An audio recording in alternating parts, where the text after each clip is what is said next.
সাল্লাল্লাহু আলাইহি ওয়াসাল্লাম বলেছেন, মা নাহালা ওয়ালিদুন ওয়ালাদাম মিন নাহলিন আফদালা মিন আদাবিন হাসানিন।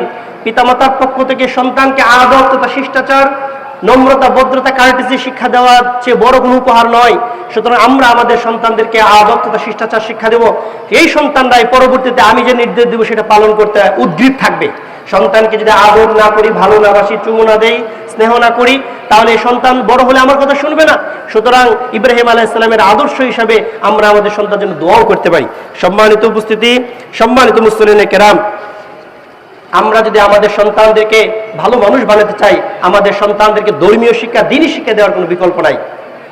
একজন খ্রিস্টান মনীষী তিনি বলেছেন, if you teach your children the 3 R reading, writing and arithmetic, তুমি যদি তোমার সন্তানকে 3টা আর শিক্ষা দেও, reading, writing and arithmetic, and leave the fourth of religion, চতুর্থ আর হিসাবে তুমি ধর্ম, নৈতিকতাকে যদি প্রত্যাখ্যান করো, নৈতিকতা যদি সন্তানকে শিক্ষা না দাও, then you will get 5th hour of rascality, তাহলে পঞ্চম আর হিসাবে তুমি সন্তানকে পাইবে অসভ্য, বেয়াদব।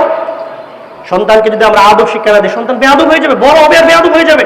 সুতরাং সন্তানদের জন্য দোয়া করা উচিত, সন্তানের সাথে মিশা উচিত, কথা বলা উচিত, কাউন্সিলিং করা উচিত।